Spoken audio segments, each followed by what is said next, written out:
할렐루야. 하나님의 말씀 에베소서 6장 1절에서 9절까지 씩 나눠서 교독하지요. 자녀들아, 주 안에서 너희 부모에게 순종하라. 이것이 옳으니라. 내 아버지와 어머니를 공경하라. 이것은 약속 있는 첫 계명이니 이로써 내가 잘되고 땅에서 장수하리라. 또 아비들아, 너희 자녀를 노엽게 하지 말고 오직 주의 교훈과 훈계로 양육하라. 종들아, 두려워하고 떨며 성실한 마음으로 육체의 상전에게 순종하기를 그리스도께 하듯 하라. 눈가림만 하여 사람을 기쁘게 하는 자처럼 하지 말고 그리스도의 종들처럼 마음으로 하나님의 뜻을 행하고 기쁜 마음으로 섬기기를 주께 하듯 하고 사람들에게 하듯 하지 말라. 이는 각 사람이 무슨 선을 행하든지 종이나 자유인이나 주께로부터 그대로 받은 줄을 알미라. 다 같이요. 상전들아, 너희도 그들에게 이와 같이 하고 위협을 그치라. 이는 그들과 너희의 상전이 하늘에 계시고 그들에게는 사람을 외모로 취하는 일이 없는 줄 너희가 알미라. 아멘. 하나님이 가장 원하시고 하나님이 가장 소원하는 것은 한 사람이라도 더 하나님의 나라에 들어오는 것입니다. 한 사람이라도 더 하나님과의 관계가 회복되는 거예요. 그래서 사도 바울 목사님은 이 에베소 교회에 대하여 크고 비밀한 일이 있는데, 그것은 바로 뭐냐? 유대인인 너희들뿐만 아니라 이방인도 다 하나님의 자녀가 되어야 된다. 모두가 다 천국에 들어와야 된다라는 그런 말씀을 하면서 제일 먼저 이러한 일들을 행할 것은 바로 가장 가까이에 있는 가족의 구성원부터 이 일들을 행해야 된다라고 이제 어제 5장 마지막 절에서 그리고 6장 첫 절에서 계속하여 말씀하고 있습니다. 여러분, 사랑한다면은요, 그 사랑하는 사람은 반드시 함께 천국에 들어가야 될 줄로 믿습니다. 내 가까이 있는 사람, 말로만 사랑할 것이 아니라 진정한 사랑은요, 모두가 다 같이 영생복락을 누리는 그 일에, 그 반열에 함께 이르러야만이 된다는 거예요. 그래서 어제는 제일 먼저 아내와 남편이 서로 구원을 이루어야 된다. 구원은 우리에게 주어진 거지만 아직 완성된 건 아니에요. 완성은 언제 됩니까? 주님이 이 땅에 오시든지 아니면 내가 이 땅을 떠나든지 그때 알게 돼요. 내가 구원에 이르렀는지 구원을 얻었는지 그때 알게 됩니다. 지금은 몰라요. 그렇기 때문에 우리는 이 땅에서 무엇을 하는 거라고요? 구원을 이루어가는 거예요. 이 땅에 살면서 내가 예수님을 믿음으로 말미암아 천국에 갈 수 있다라는 이 믿음이 흩어지지 않도록, 사라지지 아니하도록 우리는 끊임없이 이 구원을 이루기 위해서 예배하고 찬송하고 전도하는 것 아니겠습니까? 할렐루야. 그런데 이 일들을 내가 내 자신에게 대하여 예배하면서 구원을 이룰 뿐만 아니라 내 앞에 있는 사람에게도 나를 통하여, 교회인 나를 통하여 그 예수님에 대한 믿음이 흔들리지 않도록, 천국에 대한 확신이 흔들리지 않도록 그 일들을 행해야 된다는 겁니다. 그렇기 위해서 먼저 우리는 남편은 아내에게, 아내는 남편에게 해야 된다고 그랬어요. 그래서 아내는 남편에게 죽게 하듯 순종하고, 그리고 남편은 아내 사랑이를 예수님이 교회를 사랑하듯이, 예수님은 교회를 어떻게 사랑했습니까? 죽으셨잖아요. 죽으셨잖아요. 절대적으로 교회가 수치당하지 않도록, 그리고 흠이 보이지 않도록, 거룩해지도록 주님은 교회를 위해서 다 하셨잖아요. 이처럼 남편은 아내가 수치당하지 않도록, 흠이 보이지 않도록 인생을 던져서 그거를 다 가로막아 줘야 돼요.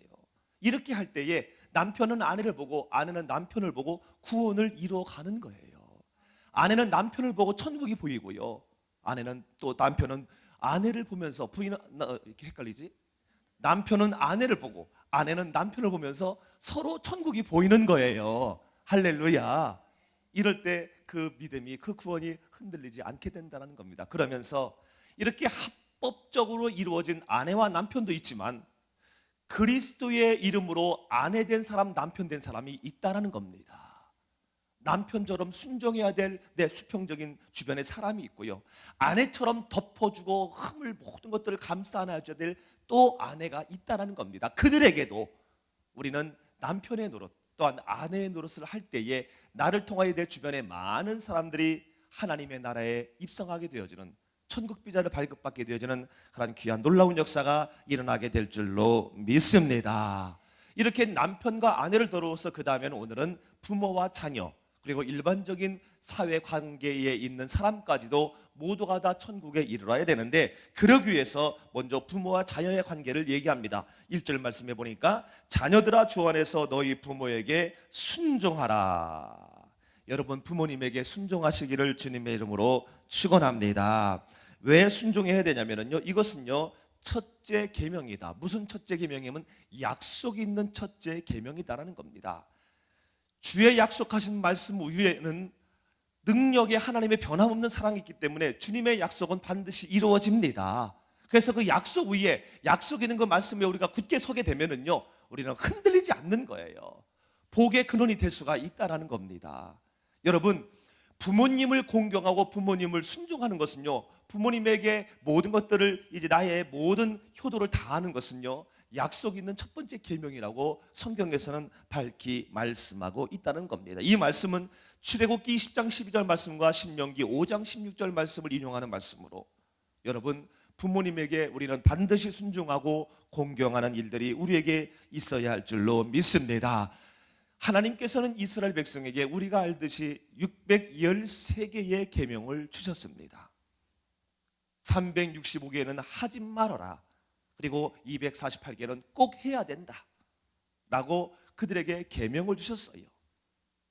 하나님께서 백성들에게 계명을 주신 것은요 속박하기 위해서, 리모컨으로 이렇게 내가 컨트롤하기 위해서 주신 것이 아니라, 이들이 보이지 아니하는 하나님이지만 보이는 하나님으로 믿고 신앙생활을 해 나가야 되는데, 보이지 아니하는 하나님을 그냥 보이지 아니하는 하나님으로만이 그냥 생각하고 가는 거예요. 그러니까 역사가 있고 이적이 있을 때만 하나님을 믿고, 그렇지 않으면 또 우상을 섬기고 하나님이 가장 싫어하는 또 다른 신을 섬기는 거예요. 그래서 너희들이 요건 하지 말어, 그리고 요거는 해 라고 알려주신 거예요. 마치 시험 보는데요 답안지를 알려준 거예요. 정답을 알려준 거예요. 정답을 알려주면 그대로만 쓰면 되잖아요. 그렇기 때문에 이 계명은 바로 하나님의 축복이고 하나님의 은혜라는 겁니다. 그 말씀 가운데 613가지를 이제는 축약해서 10가지로 주셨는데, 그 중에 1계명부터 4계명까지는 하나님과 우리와의 관계, 그리고 5계명부터 10계명까지는 사람과 사람과의 관계, 수평적인 관계를 말씀하고 있는 건데, 그 사람과 사람과의 관계의 첫 번째가 바로 내 부모를 공경하라는 거예요. 10계명의 첫 번째가 바로 1계명이 너는 나 외에 다른 신을 섬기지 말아라. 그리고 사람과 사람과의 관계에서는 내 부모를 공경하라. 뭔가 하나님과 부모의 일관된, 뭔가 일맥상통한 그러한 흐름이, 느낌이 여기에서 보여지게 됩니다. 무엇이냐면 부모님은요 보이는 하나님일 수 있다라는 겁니다. 할렐루야. 여러분, 부모님은요 보이는 하나님이에요. 그래서 제가 어렸을 때 어르신 목사님이 부흥에 오셔서 하신 말씀이 지금도 생각이 납니다. 아니, 분명히 또렷이 제 귀에 계속 들려지고 있습니다. 부모님에게 제대로 하지 못하는 사람이 하나님을 믿는다, 웃기지 말아라. 보이지 아니하는 하나님을 믿는다고 하면서 어떻게 보이는 부모님한테도 제대로 못하면서, 그거는 앞뒤가 맞지 않는 얘기다라는 그런 말씀을 하면서 부모님에게 정말로 효도하고 부모님에게 순종하라고 이렇게 강력하게 말씀하신 것이 지금도 제 귀에 역력히 들립니다. 그렇습니다. 물론 나는 부모님에게 잘하고 싶지만 이미 다 세상을 떠나셨습니다. 말씀드린 것처럼 내가 합법적으로 정해진 아내와 남편만이 나의 아내와 남편이 아니라, 내가 그리스도의 이름으로 순종해야 될 그가 나의 남편이고 사랑해야 될 그가 내 아내인 것처럼, 내 마음에 그리스도의 이름으로 부모님으로 여겨지는 자가 주변에 있다라는 겁니다. 그분을 보이는 하나님으로 섬기라는 얘기예요. 저는 어머님이 3년 전에 돌아가셨고 우리 아버지 91세에 살아계시지만 저에게는 부모님이 참 많습니다. 어디에 있냐면요 탑골공원. 저는 그래서 일주일에 한 번씩 갑니다. 꼭 가진 못하지만 그래도 꼭 가려고 애를 씁니다. 쉬는 날 거기에 가면은요 오늘 이 말씀처럼 내 부모를 공경하라, 순종하라, 이 말씀을 순종할 분들이요 너무너무 거기에 많이 계세요. 그 어른들은요 3천만 원 있으면 그분들은 행복합니다. 하나님을 보게 돼요. 왜냐하면요 거기에 국밥이 3,000원이에요. 근데 3,000원인데요 그 국밥이 얼마나 맛있고 많은지 몰라요. 거기는 주변에 3,000원 넘는 게 없어요. 이발비도 3,000원이에요. 다 탁골목은 그 뒷골목에는 다 어르신들을 위해서 형성된 그들만의 또 하나의 타운입니다. 여러분, 부모님에게 순종하고 부모님을 잘 공경하시기를 주님의 이름으로 축원합니다. 왜냐하면요, 이것 이렇게 하게 되면 뭐라고 말씀하고 있습니까? 잘 된다 이거예요. 잘 된다. 답니다. 잘 된다. 잘 된다. 여러분, 이 땅에서 잘 되기를 원하십니까?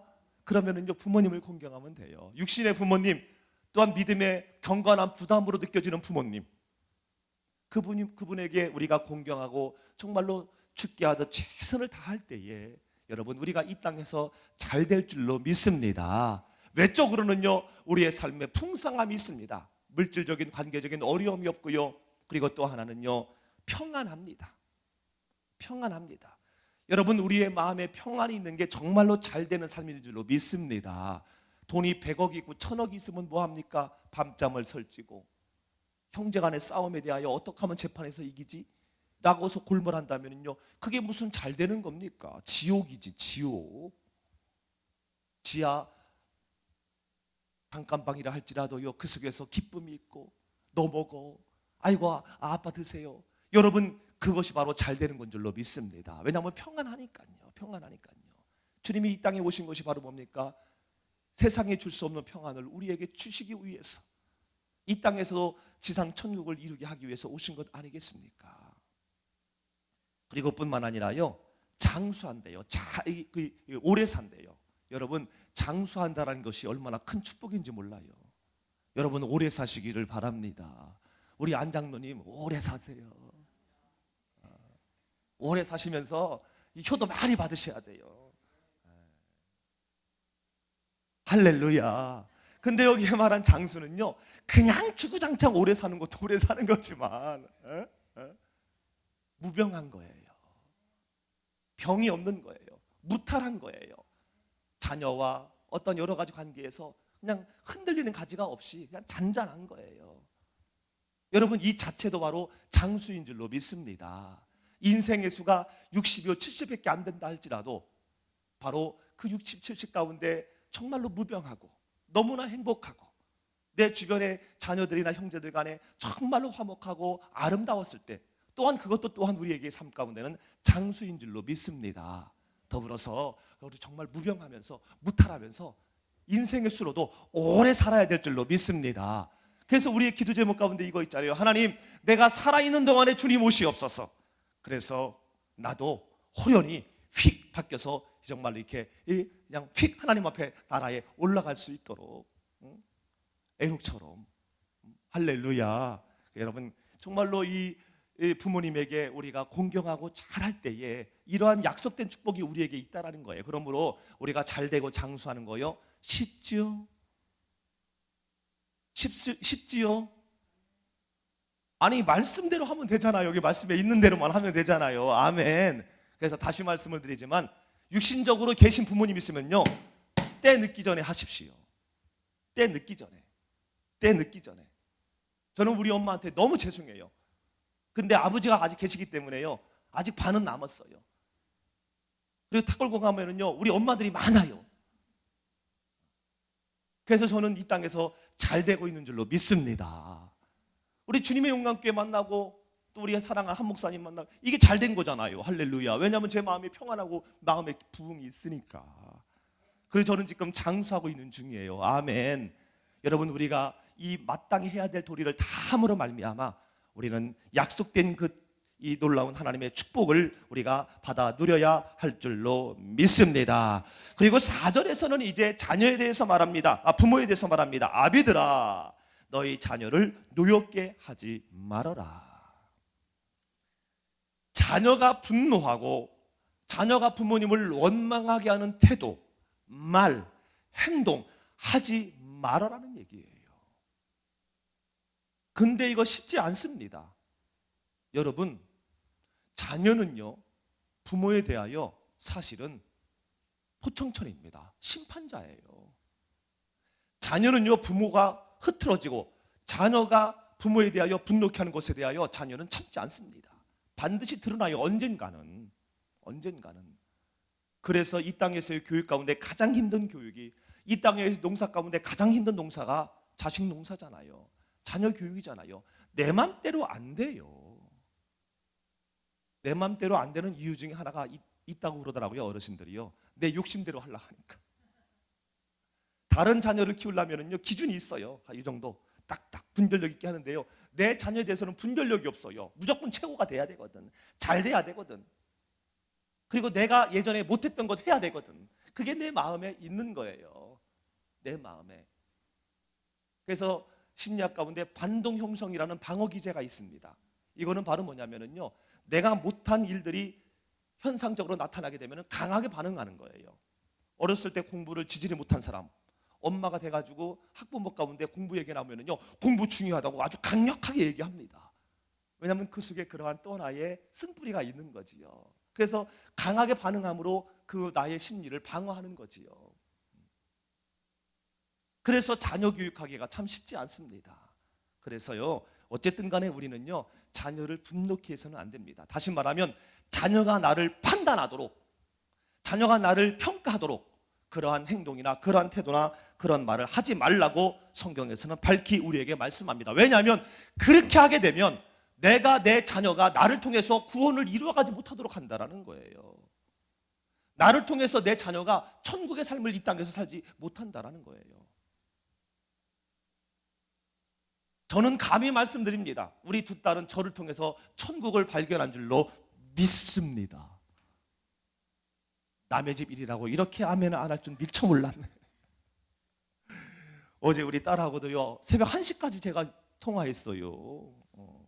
어제 제가 숙소에서 잤는데, 제가 잠을 지금 못 자가지고 아주 졸려요. 그래서 무슨 일이 이렇게 할 얘기가 있어서 제가 또 가서 그냥 마저 우리가 그냥 부녀 간의 사랑을 우리가 나누려고 그래요.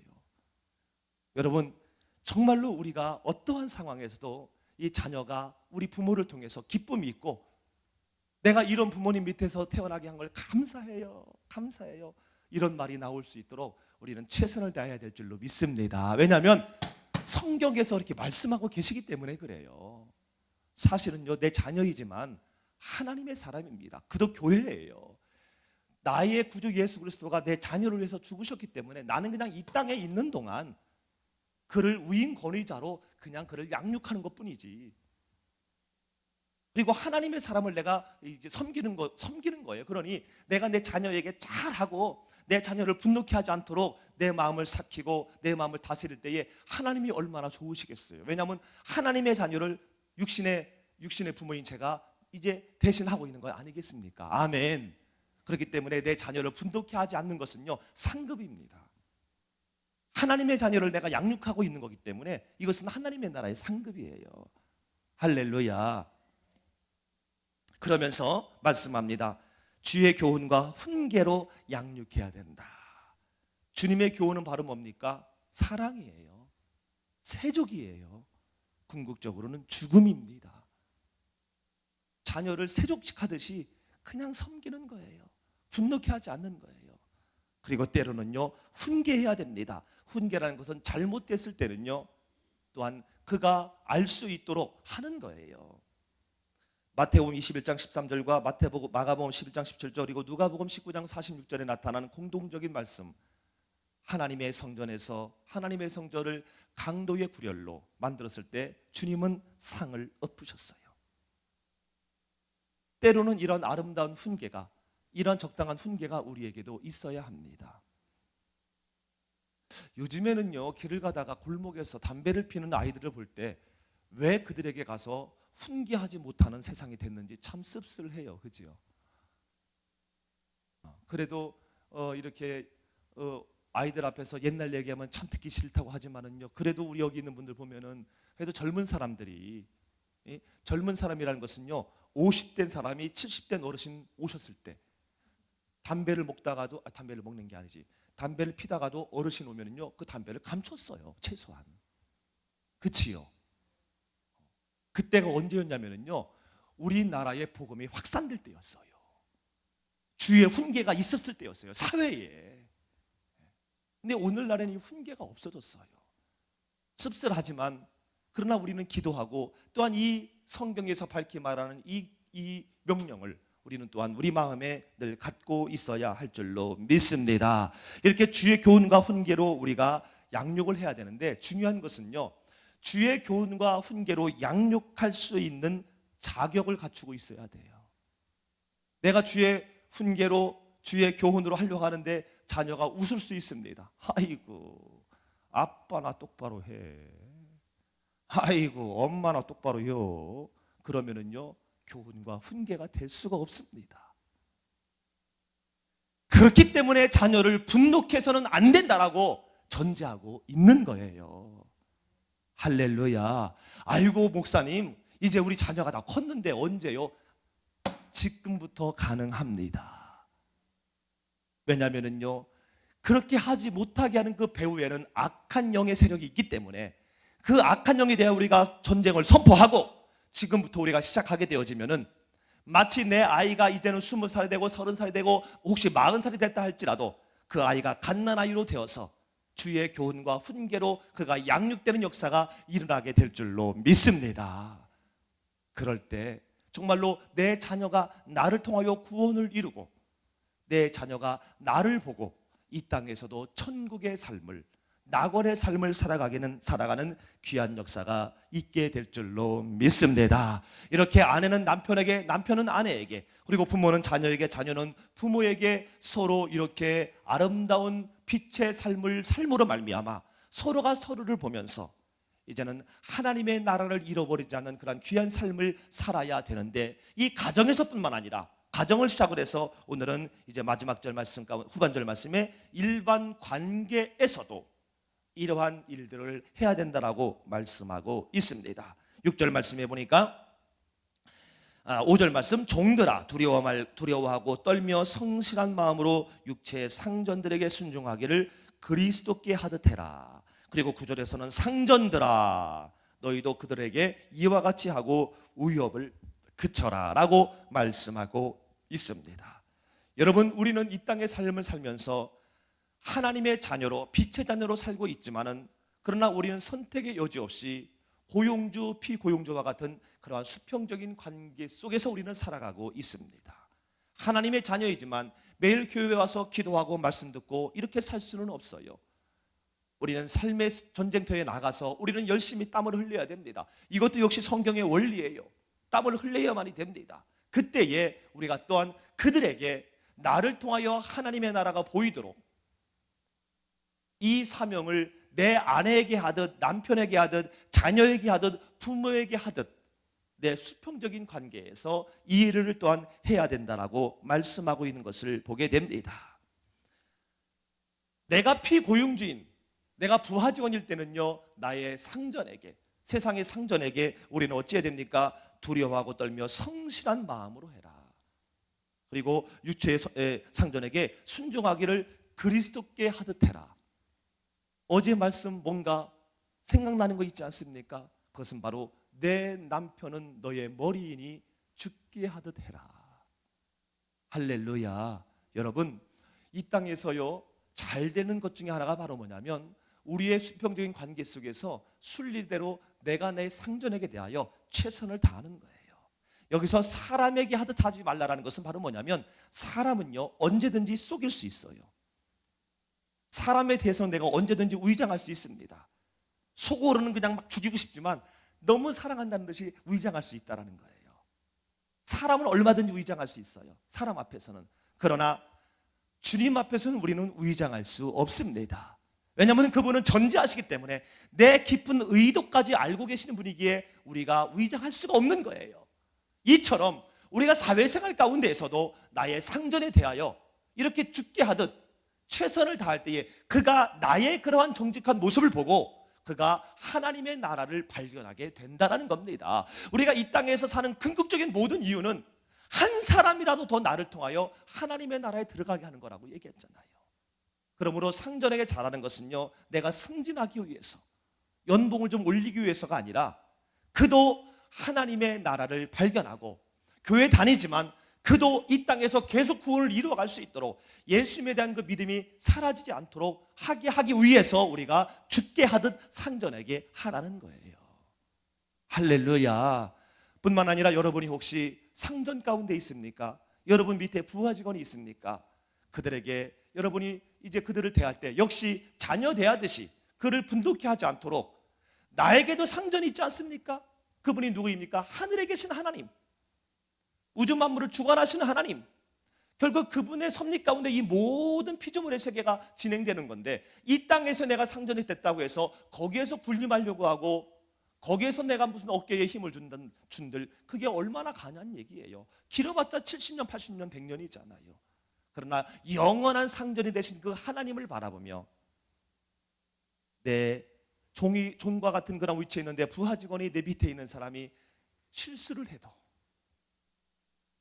나에게 누가 돼도 내 아내를 주님께서 교회를 사랑하듯 사랑하셨듯이 목숨을 내놓고 흠이 없고 거룩하도록 이제는 주님이 교회를 사랑하셨듯이, 또 남편들은 그렇게 아내를 사랑해야 되듯이 나의 부하 직원을, 나의 밑에 있는 사람을 그렇게 사랑하고 그를 이렇게 우리가 선대할 때에 그가 나를 통하여 역시 하나님을 발견하게 되는 귀한 역사가 일어나게 될 줄로 믿습니다. 하나님은 외모로 취하지 않아요. 외적으로 행하는 것, 외적으로 나에게 잘하는, 외모로 취하면요, 나에게 잘하는 사람에게 나도 잘하게 돼요. 능력 있는 사람만 갖다 쓰게 돼요. 그러면은 그 얼마나 삭막합니까? 하나님도 우리의 외모를 취하지 아니하시고 우리 속에도 아직도 악이 있음에도 불구하고 우리 살려두고 계시잖아요. 하나님이 우리의 외모를 보고 현실적인 삶 가운데 우리를 이렇게 기준으로 삼아서 어떤 하나님이 심판을 하신다면 지금 우리가 살아있을 수 있는 사람이 누가 있겠습니까?